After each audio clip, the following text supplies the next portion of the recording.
Good morning and welcome to Saturday special of Dr. Lamba's Awakening Call. Sufi poetry is becoming a craze nowadays. You tune into any music channel which deals with South Asia, and you would find one singer after another reciting Sufi poetry in different tones and tunes.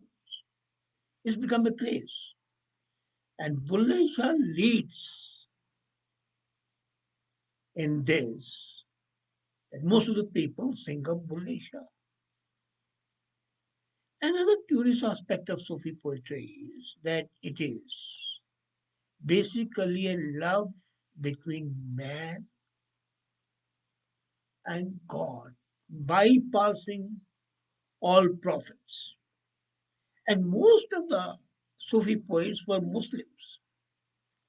You would not find a single Sufi poet, Hindu Sufi poet, and then those Hindu poets who write in the same way, same manner, like Kabir and Guru Nanak and others. They were part of Bhakti movement.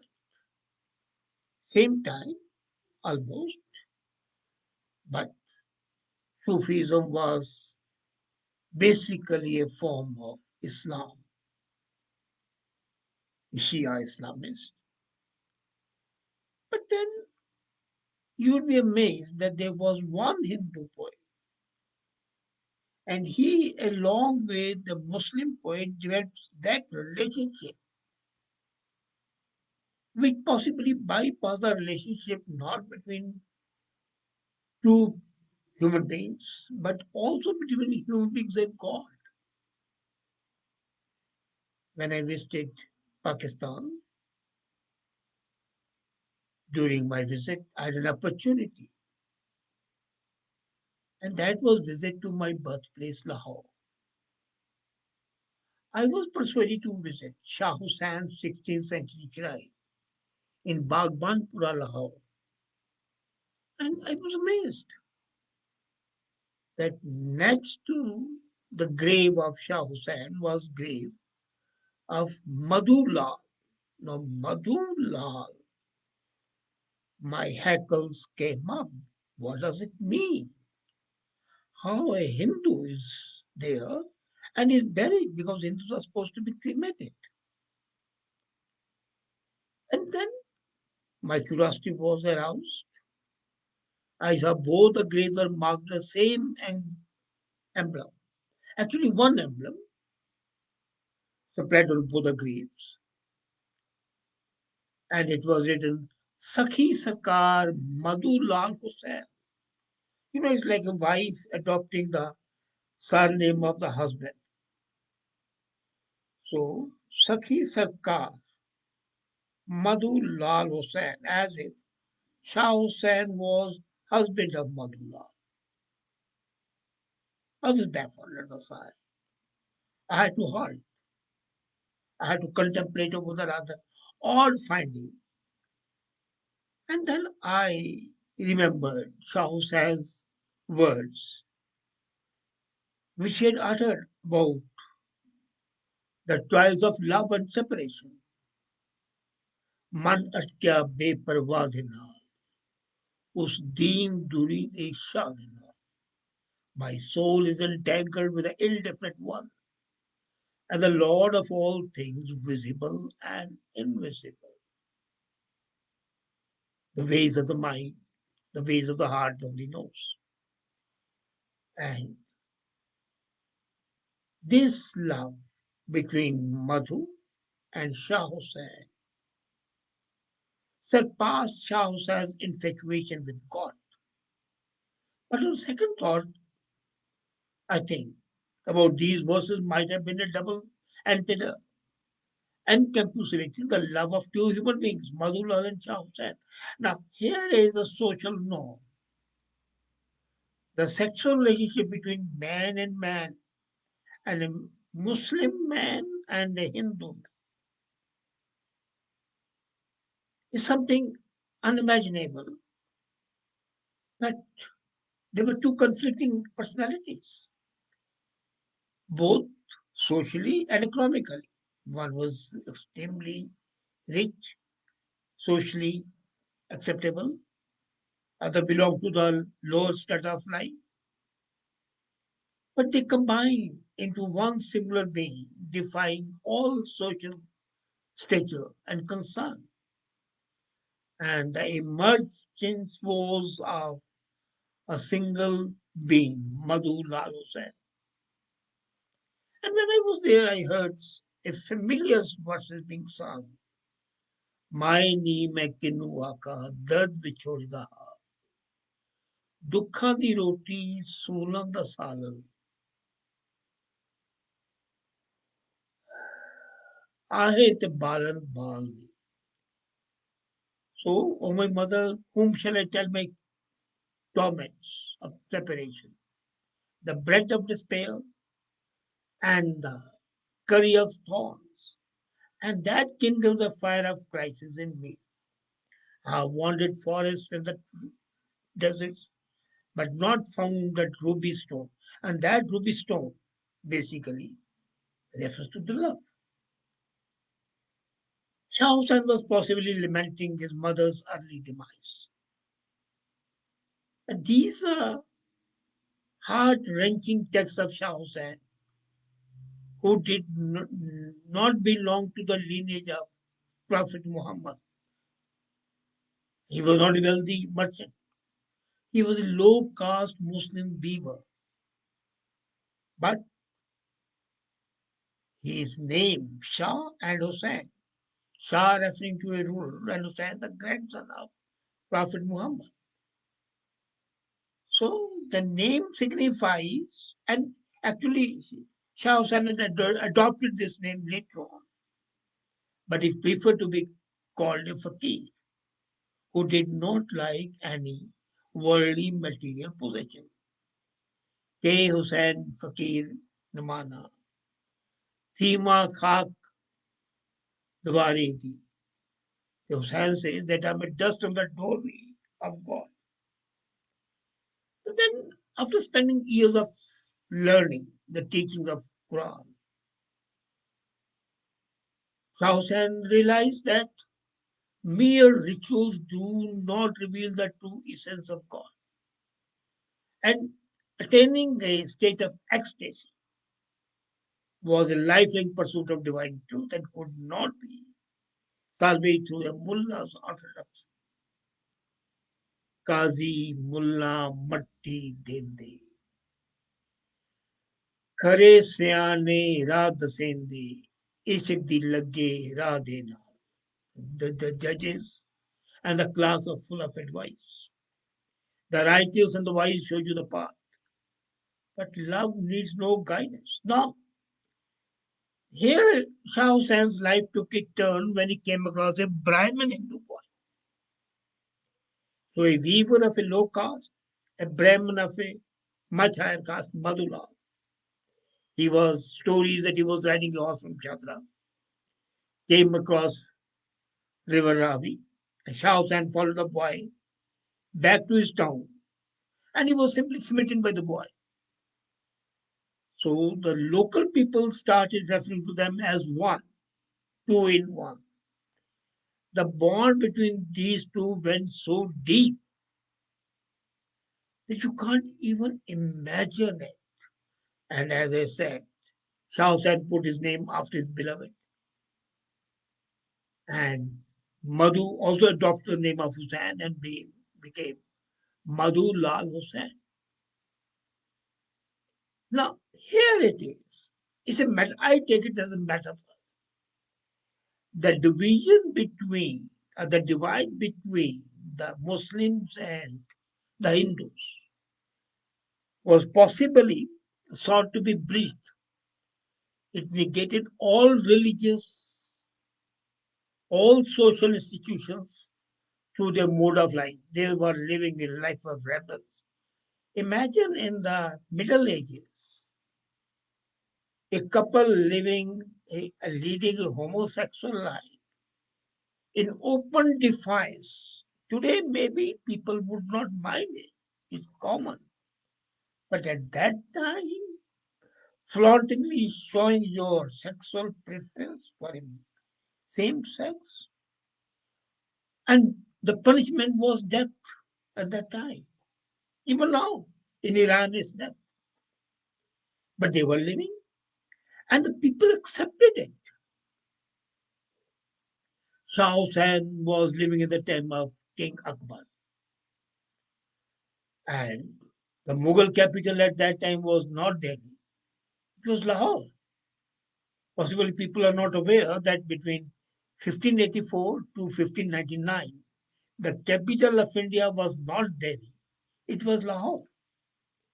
And according to the historical accounts, Prince Salim, who became Jahangir, ordered one of the officials to write a diary, and in diary everything that Shah Hussain was doing was to be mentioned and it was to be shown to the prince every day. So this is something like the modern time when the surveillance is there. Because he was a social rebel, but he was also a great poet. And some people do argue that it was out of reverence, but the purpose was to keep an eye on Hussain because of his outright denial of religious orthodoxy. And now comes the beautiful thing. Shah Hussain's death anniversary is called Urs, and it is celebrated with full fervor. But Maharaja Ranjit Singh changed it. When Maharaja Ranjit Singh became the king, he combined two separate events. One was carried out on the shrine itself, where the Urs took place. Other used to be in Sharibagh garden. So Ranjit Singh, what he did, he said, no, you can't have two separate celebrations for the two lover poets. So he said, okay, let's have one. And it became Mela Chiragani. Mela Chiraga, the festival lamps, was a spring Mela revered both by the Hindus and celebrated by the Sikhs. And it was basically a significant Ranjit Singh's effort to have harmony between the two faiths, so that one celebration, remembering the bond between Shah Hussain and Madhulal, was celebrated as a celebration of life, celebration of culture, common to both the religions. Here I like to take a comment by Krishna Kumar Vash. He says, Muslims were and are against all Hindu rituals, food, customs, and way of life. Yes, they are. And he goes on to say that Sufism was brought to mellow down and convert more non doubtful people. Well, look here. They were against all Hindu rituals, food, customs, yes. So were Hindus against them. No Hindu would eat food by the Muslims. Not only halal, but any so much so that even water was supposed to be different. And on railway stations, the British, what they had done was there used to be two pitchers. One was written Hindu water, the other was a Muslim water. And both the pitchers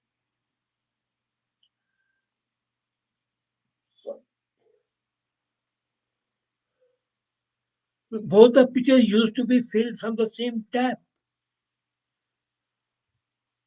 But this conflict, this division on the basis of food, rituals is common. Jews don't like the Christian, Christians don't like the Jewish, Muslims don't like the Jews, Jews don't like the Muslims, Muslims don't like Hindus, Hindus don't like. So this is something very common, and that is where the beauty of Shah Hussain and Madhulal's relationship came into being. Now, what Ranjit Singh did was, I think, a great thing. in bringing about a harmony between the two opposing religions. And the shrine is marked by a massive fire well. It is a fire well which is lit during the Urs. And this fire is lit by wax, oil, wood, and cotton. And Mela is, they say, time for the taste of the finest of the local sweets, especially jalebis and katlamas.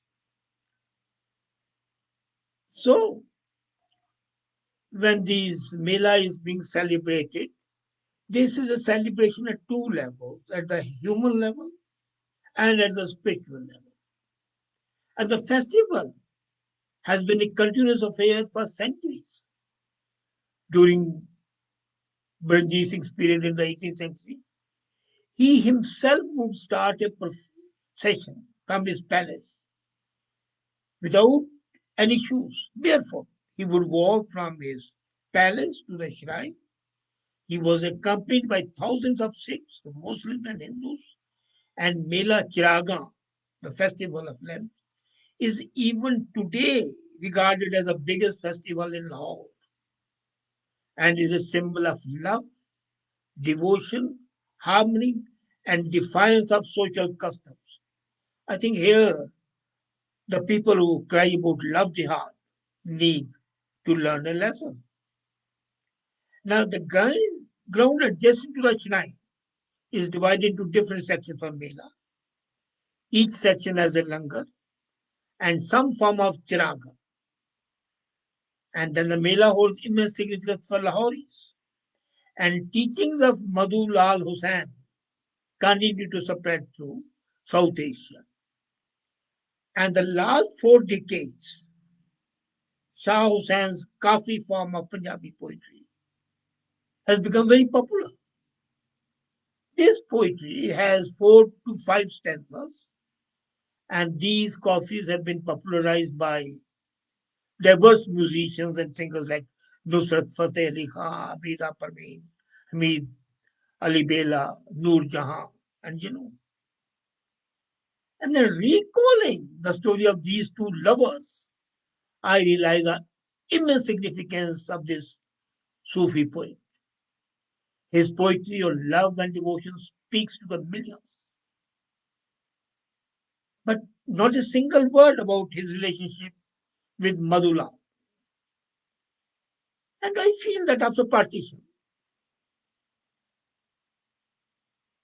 the religious plurality in the two countries has become a far-fetched idea in Pakistan. It's not possible.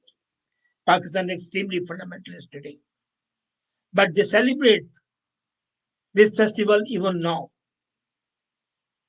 And something which was deemed extremely exclusive at that time is not only at crossroads within Pakistan, but is in conflict with monotheism in India as well. But apart from learning the devotion and losing of self to attain a path towards God, this union, Madhul al Hussain, shows us that this is the way people of the different communities can live. And not only live, but also thrive in complete harmony, in complete peace, in complete affection, and without having any conflict. And what Ranjit Singh did to this love pair, this pair of lovebirds, rather, I'll call it, is in fact bridging the gap between the two communities and is in fact a real secularism, if I'm to talk in the modern lingo. Shah Hussain, Madhulal, they lit a lamp of boycott of the social norms because love transcends all restrictions.